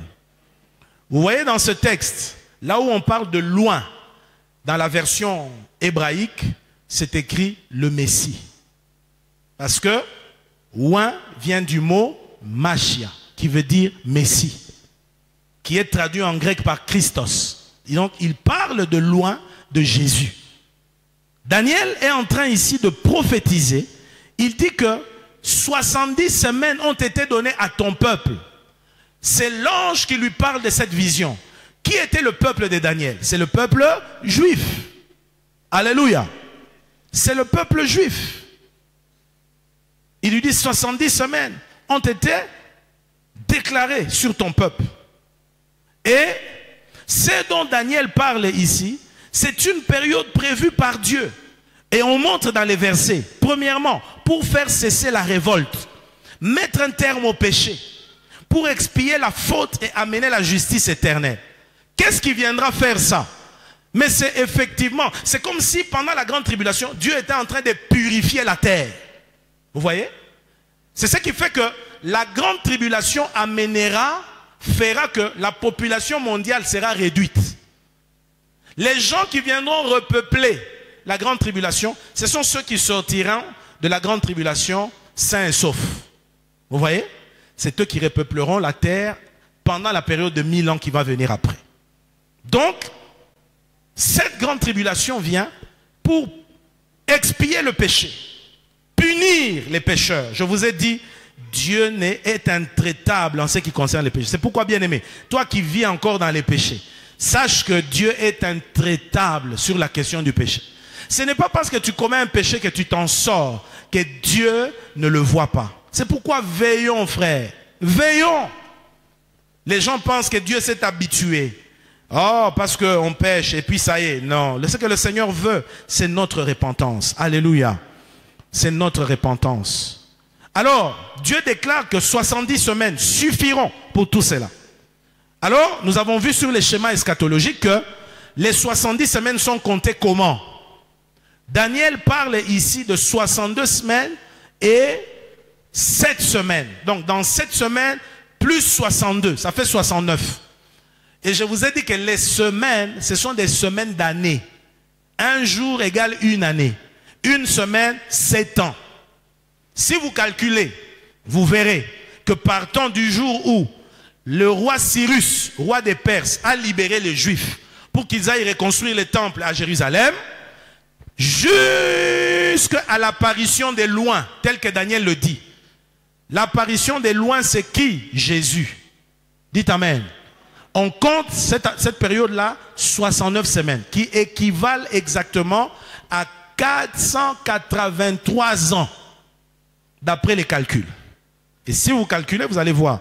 Vous devez savoir aussi que, selon les calendriers babyloniens de l'époque, on ne calculait pas 365 jours, c'était 360 jours. Quand vous faites ces calculs, vous allez trouver 483 ans partant de l'époque où Israël a été libéré jusqu'au retranchement de loin. On dit un oin sera retranché, c'est-à-dire la mort de Jésus. Vous voyez? Et cette période de grâce est une période cachée aux prophètes. Maintenant, quand vous regardez 69 semaines, qui correspondent à 483 ans, il manque 7 années pour totaliser 490 ans ou 490 ans qui font 70 semaines. C'est-à-dire, la 7e semaine, c'est la grande tribulation. C'est pourquoi on appelle la grande tribulation la 70e semaine de Daniel. Est-ce que vous avez compris? Est-ce que vous avez compris? Si tu as compris, acclame le Seigneur. Au moins, mathématiques, aux ago qui dans la classe. Amen. Hein? Quand les profs de maths entrent, tu te fâches. Tu n'es pas content. Je n'aime pas ces profs. Mais comment tu vas comprendre la mathématique quand tu n'aimes pas les professeurs? Maintenant, tu vois, là, je te rappelle ton prof de maths. Alléluia. Ainsi, par les prophéties de Daniel, on voit que la grande tribulation est appelée la 70e semaine ou la 70e semaine. Amen, amen. Maintenant, qu'est-ce que nous pouvons retenir de la grande tribulation? Pendant la grande tribulation, parmi les activités de l'Antichrist, que fera l'Antichrist? Quelle sera sa mission pendant ce temps-là? Comme je l'ai dit, l'Antichrist aura une mission. D'abord, vous devez savoir que l'Antichrist, c'est celui qui veut se comparer à Christ. Il se considère Christ. De la même manière que Jésus est décrit comme le fils de Dieu, lui vient comme le fils du dragon, de Lucifer. Et l'antichrist, je l'ai dit, on peut l'appeler antéchrist, parce qu'il vient avant Jésus, avant son retour, ou anti, parce qu'il est contre tout ce qui est de Christ. Jésus l'appelle aussi l'homme impie, l'homme impie, comme l'appelle Paul. C'est Paul qui dit ça. Vous verrez l'impie apparaître. Vous voyez? Et avec le dragon et le faux prophète, la bête qui monte de la terre, ils forment la trinité satanique. Alors, la caractéristique de l'antichrist, quand il va paraître, les Écritures nous le montrent. Il va premièrement séduire par des actes miraculeux.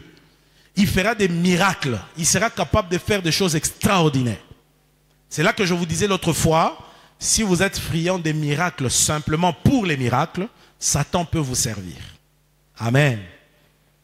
Il faut aimer les miracles, il faut aimer les surnaturels, mais avec comme soubassement la parole de Dieu. Pas des miracles juste parce qu'il faut miracle. Parce que si tu veux simplement des miracles vides, sache que même Satan fait des miracles. Et ce sont des miracles mensongers. Est-ce qu'on peut dire amen? Il le fera. Vous verrez par exemple dans Apocalypse 13, verset 3. La Bible en parle. Apocalypse 13, verset 3. Comme balancez-nous les versets. Soyez vraiment rapides avec les versets maintenant. Nous allons lire une série de versets. Et je vis l'une de ses têtes comme blessée à mort, mais sa blessure mortelle fut guérie. Et toute la terre était dans l'admiration derrière la bête. La Bible parle d'une blessure que connaîtra l'Antichrist pendant la grande tribulation. La Bible ne nous donne pas beaucoup de détails. Mais est-il que cette blessure était mortelle? Elle était une blessure presque qu'il avait mis KO. Mais les Écritures nous disent que le monde entier assistera à sa guérison. En fait, c'est ça justement le diable. Ça sera comme une forme de résurrection. Ils vont simuler une résurrection, faisant croire aux gens qu'il était mort et qu'il est ressuscité. Et cela, c'est quoi? C'est juste pour imiter ce que Jésus a fait. Alors, les gens voyant cela, les gens vont tomber d'admiration. C'est ce que le texte nous dit, non? On nous dit, je vis l'une de ses têtes comme blessée à mort, mais sa blessure mortelle fut guérie et toute la terre était dans l'admiration derrière la bête. Vous voyez? Le faux prophète va demander à la population du monde de pouvoir, une fois qu'ils vont voir cette fausse résurrection, adorer l'Antichrist, adorer le dragon. Vous voyez? Il jouera le rôle de convaincre les gens. Et ils vont séduire les gens par l'admiration. C'est pourquoi, frère, faites attention. Aujourd'hui déjà, par les signes que l'on voit, précurseurs à ces instants-là, nous voyons de plus en plus des actes accomplis pour susciter l'admiration. Et quand vous voyez aujourd'hui des personnes qui sont toujours friands des choses qui sortent de l'ordinaire, pour séduire, pour attirer les gens, c'est très dangereux.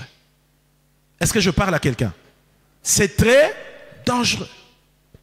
La Bible nous dit que dans les temps de la fin, il y aura beaucoup de gens comme ça. En fait, ce sont des gens, je vous ai dit que les choses vont commencer déjà bien avant l'enlèvement, dans notre époque, et vont s'intensifier pendant la grande tribulation. Est-ce qu'on peut dire amen? Une autre chose que l'Antichrist fera, avant que je n'entre dans cela, Paul aussi en a parlé. Je vous donne un autre verset, 2 Thessaloniciens, chapitre 2. Nous allons prendre le verset 9. 2 Thessaloniciens, chapitre 2, verset 9. Paul parle de l'impie. L'impie, c'est toujours l'Antichrist. L'impie. Pourquoi l'impie? Le mauvais. C'est l'incarnation du mal. Omoni mabe latinzoto. Ne mutuana. Ça sera un homme sans pitié. Un homme mauvais à tout point de vue, de la tête jusqu'à la plante des pieds. C'est pourquoi on l'appelle l'impie, le mauvais, l'incarnation même du mal. Écoutez ce que la Bible dit. L'apparition de cet impie se fera par la puissance de Satan, avec toutes sortes de miracles, de signes et de prodiges mensongers. La Bible dit à cette époque, il fera descendre le feu. Ça vous rappelle qui dans la Bible? Élie le prophète. Vous imaginez, nous sommes là comme ça. Je fais une invocation, mon numéro te bimu. Yo linga bilo kwa bon. Oya ofuka melangat. Alléluia. Alléluia. Vous voyez? Il sera capable parce que le diable va lui donner cette force-là. Et Dieu va le permettre pour cette période-là. Les textes le disent. Une autre chose que fera l'Antichrist, il instaurera un règne donnant l'impression d'apporter la paix et la sécurité. On vient de le lire. 1 Thessaloniciens 5, verset 3. 1 Thessaloniciens 5, verset 3. Il va apporter un règne donnant l'impression, apportant la paix. Vous voyez? Quand les hommes diront paix et sûreté, alors une ruine soudaine les surprendra, comme les douleurs de l'enfantement surprennent la femme enceinte, et ils n'échapperont pas. Donc il va tromper tout le monde, comme on dit en français, il va rouler tout le monde dans la farine. Vous voyez, le monde est en train de se retrouver dans des crises sans fin. Même nous ici au Congo, on est en crise, non? Alléluia. On cherche l'homme providentiel, non? Sans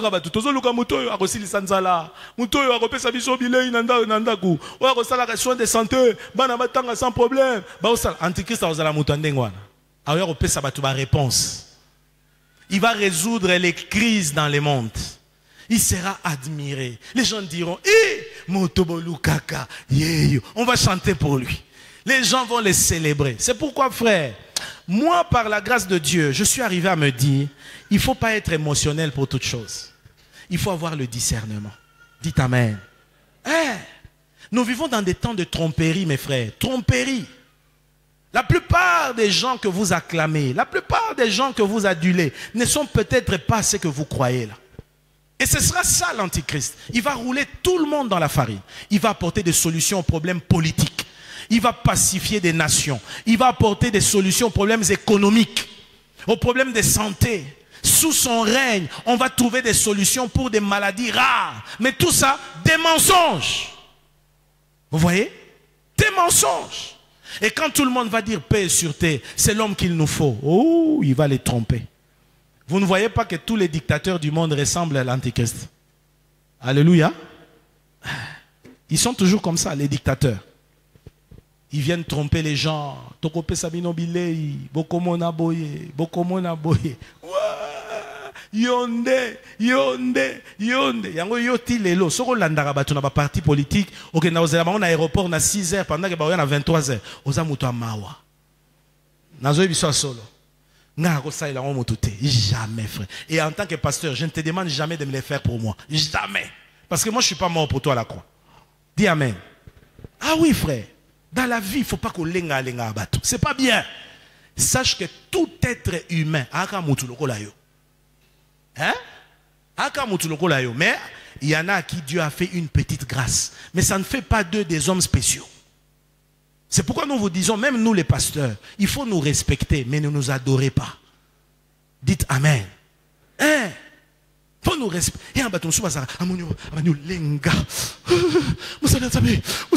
Simbatanga, simbatanga, simbatanga. Yango bako sarabino. Yango bako sarabino. Akotuna makambo, akotuna makambo, akotisio, akosio.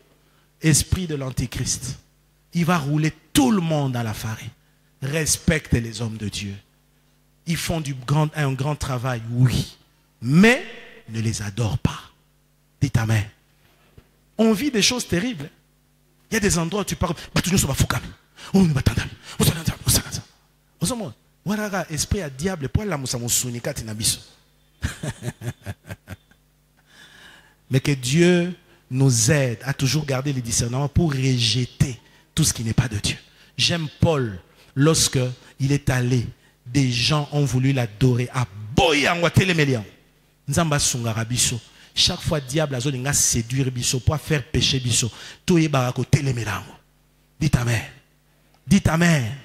Tu dois avoir le discernement. C'est pourquoi un des dons spirituels par excellence, auquel il faut soupirer en ces temps de la fin, c'est les dons des discernements des esprits. Hein?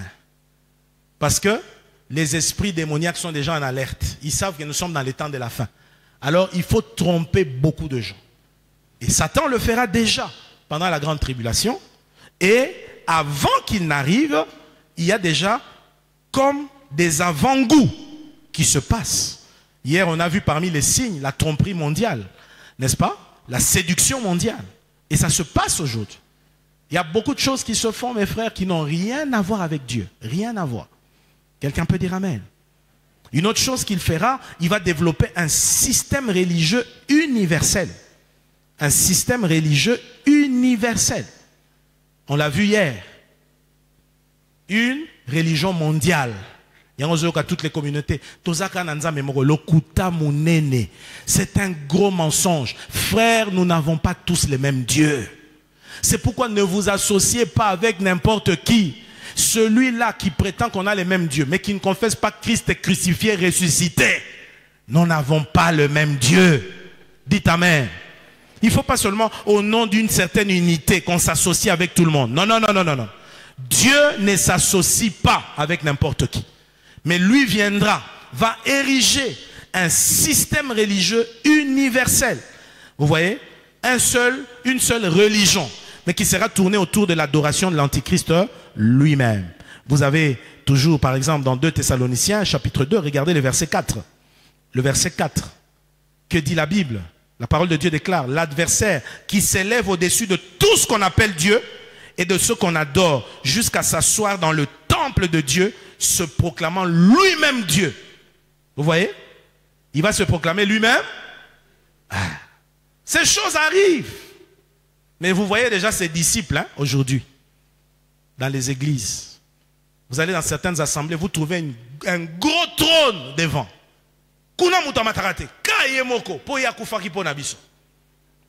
Alléluia. Et puis,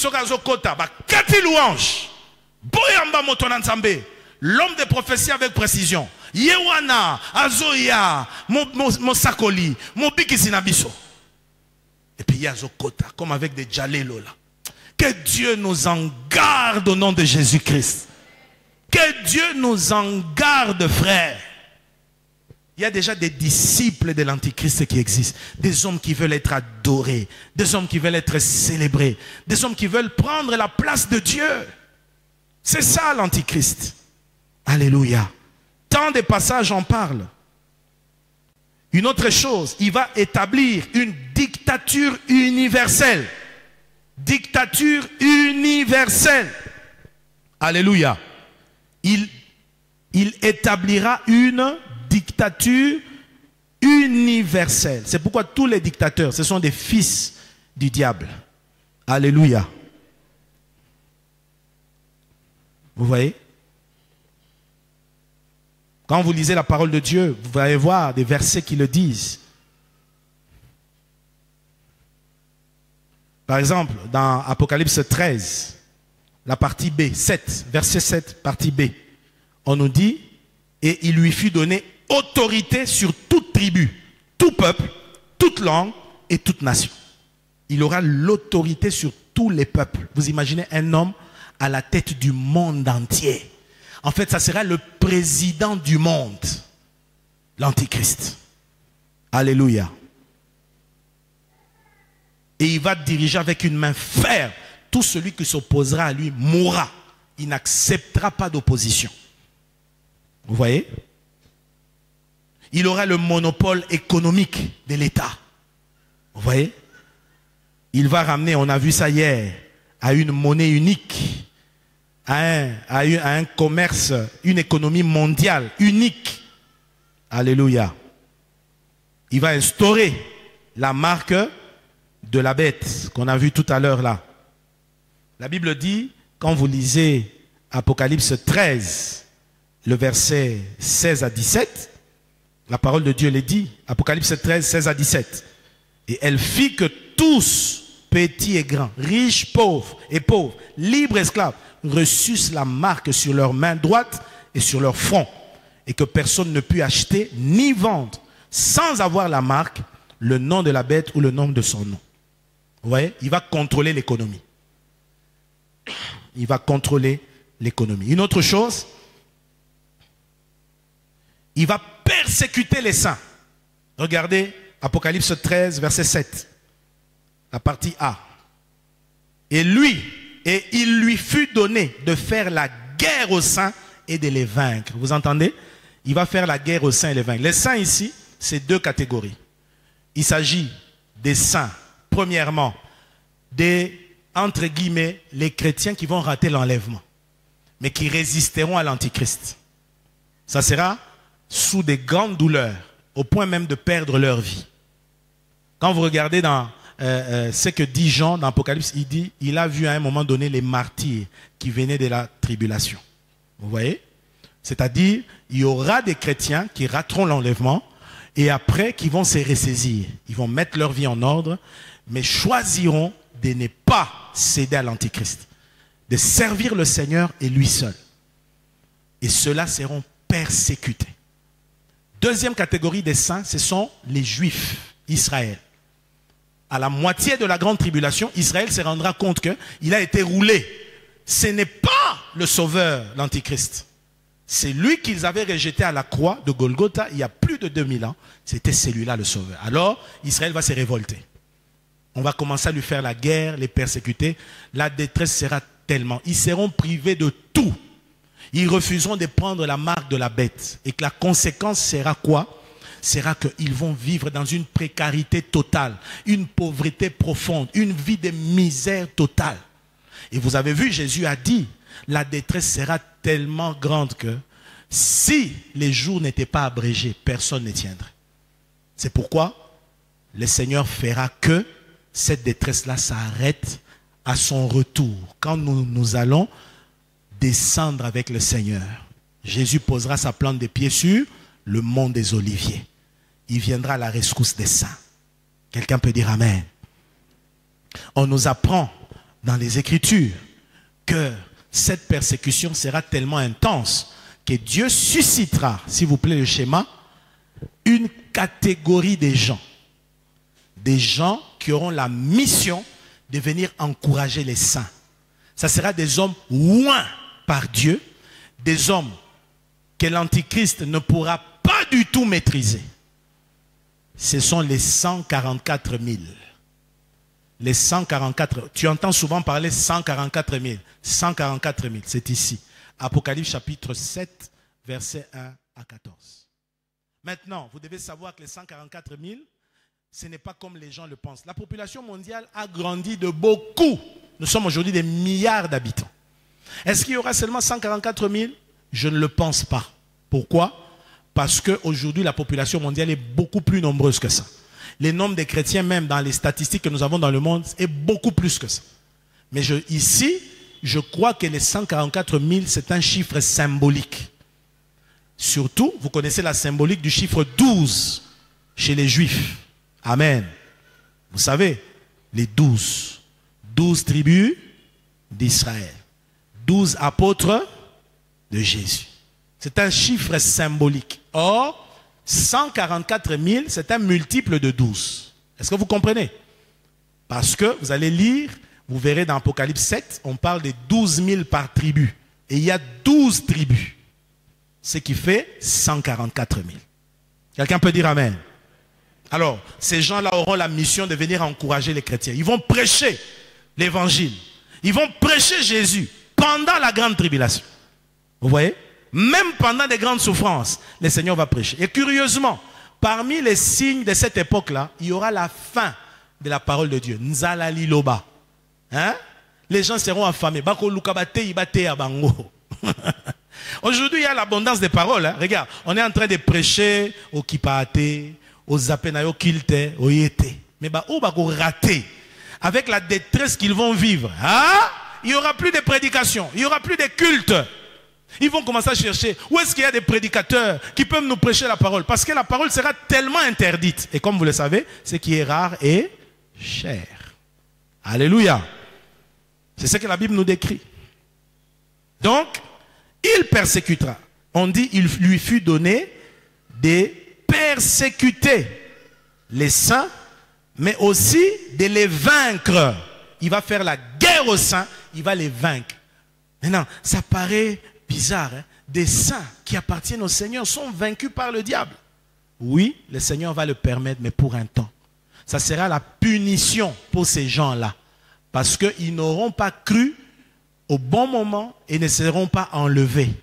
Donc, ils devront affronter la détresse. C'est pourquoi j'insiste, ne rate pas l'enlèvement. Hein? Aide-moi à dire à ton voisin, Ndekoe, hey.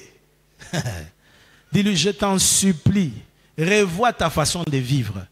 Revois ta façon. Oh, ezaba RT, oh non. Nazana copain moko, copain wana. En tout cas, akabela kangai. Nazana ba dette morale et belé. Copain, copain, remets-moi na lola. Copain. Hein? Oh, pasteur, j'ai une copine. Pasteur, je suis fou, fou. Alors fou, amoureux. C'est bien. Mais la copine là, elle va t'introduire au ciel.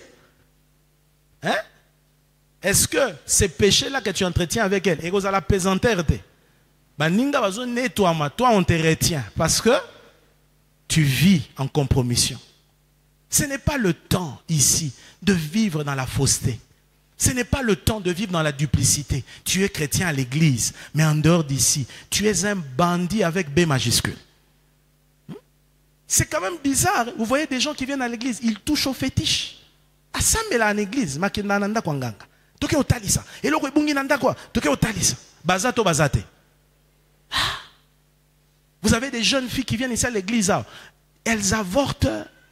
Tu mets fin à une vie que Dieu a permise, a autorisé de venir au monde. On a des gens qui vivent dans la compromission. Ils sont en train d'adhérer dans des mouvements, des sectes. Hein? On leur propose des choses pour un poste. Il y en a qui vont vendre leur corps, filles comme garçons, dans l'homosexualité. On entend des choses, c'est passé. Mais vous ne savez pas que tout ça, c'est un plan conçu du diable pour vous faire rater cet événement-là. Il le sait. Et c'est pourquoi il te proposera des choses que tu aimes. Biloko lingaka. Un jour, j'ai suivi un serviteur de Dieu prêcher sur les bonnes choses qui amèneront les chrétiens en enfer. Frère, il y a des choses que tu aimes qui risquent de t'amener en enfer. C'est pourquoi un enfant de Dieu ne peut pas se laisser aller à la chair. Tout ce que la chair veut, il donne. Un enfant de Dieu doit être un homme d'abnégation. Il faut savoir refuser. Il faut savoir dire non à des choses. Pourquoi? À cause de l'espérance que nous avons. Dites Amen. Dites Amen. Bien-aimés, le temps me manquerait. Je vous ai dit que c'est très vaste. Très, très vaste. Vous voyez? Mais retenez que durant les règnes de l'Antichrist, des jugements de Dieu vont s'abattre à cause de cette époque qui sera caractérisée par le mal. Et jusqu'à ce que la détresse soit grande, Israël et les saints n'en pourront plus et se retrouvera au mont des Oliviers pour implorer le Seigneur. Et la Bible nous dit, c'est ici que nous, les saints, nous descendrons. Vous savez, il y a des cantiques qu'on chantait à l'époque sur ça, non? Hein? Alléluia. Où on descendra avec Jésus. On viendra, le règne de Christ dans sa gloire. Jésus va revenir. Il avait promis de revenir. Il va revenir en posant sa plante de pied. Et ça, c'est Zacharie qui nous en parle. Zacharie. Prenons Zacharie, on va terminer par là. Zacharie 14. Vous voyez, c'est là.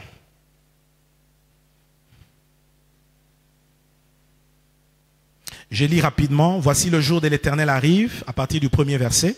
Et tes dépouilles seront partagées au milieu de toi. Je rassemblerai toutes les nations pour qu'elles attaquent Jérusalem. La ville sera prise.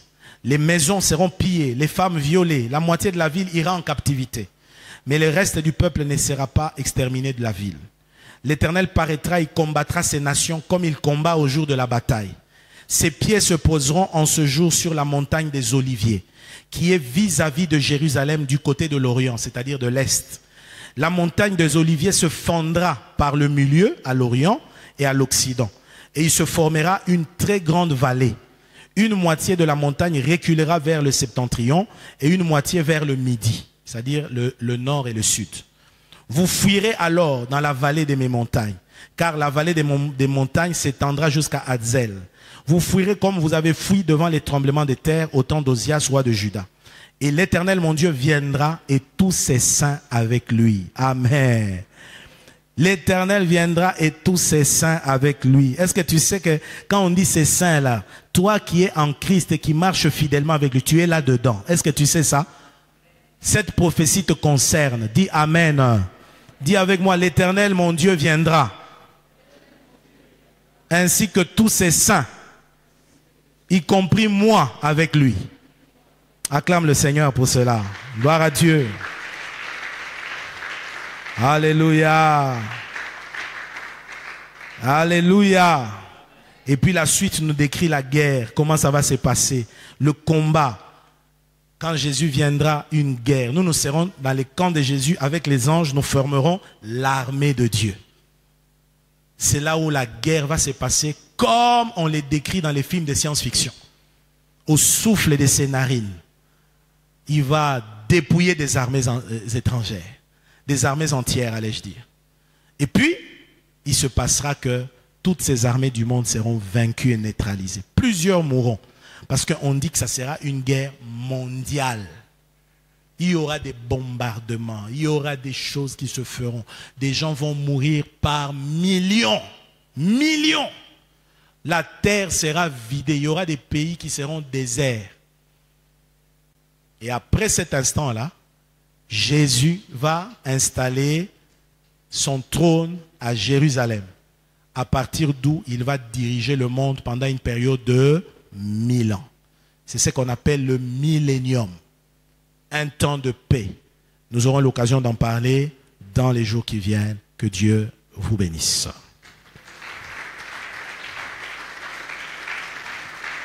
Bien-aimés, voici encore une occasion de revoir nos vies. Est-ce qu'on peut s'élever, s'il vous plaît?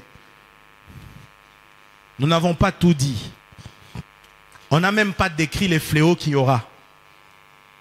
C'est tellement vaste. Mais ces choses sont sérieuses. Vous avez vu l'actualité. Comment on se rapproche de ces choses? Je t'en prie, frère, sœur, revois ta vie. Pourquoi Dieu a permis qu'en cette période seulement, qu'on enseigne ça? Pourquoi le Seigneur nous a amenés à faire ce séminaire sur l'eschatologie? Est-ce en vain? Non. C'est parce qu'il te poursuit. C'est parce qu'il veut que tu sois au courant. Il veut que tu saches. Imaginez un peu qu'à la fin de ce séminaire, Jésus revienne. Ça serait terrible, hein? Que tu rates cet enlèvement-là. Ça serait terrible. Mais Dieu ne veut pas cela. C'est pourquoi il t'appelle à la repentance. Je nous demande tous à prendre un moment de prière. Revoyons nos vies, revoyons nos voies. Je vous en prie, frère, prenez la chose de Dieu au sérieux. Peut-être que jusqu'ici, tu es chrétien, un chrétien nominal. Tu as le nom des chrétiens, mais tu n'as pas la vie des chrétiens. C'est pourquoi nous disons, ce n'est pas seulement la prière du salut qui va te sauver, mais c'est ton engagement de toute une vie dans la parole de Dieu, dans les choses de Dieu. Est-ce que ces choses qui sont enseignées, tu les vis véritablement? Tu marches dans ces choses? Chacun de nous a la responsabilité. Alors prends le temps de prier maintenant. Ensemble.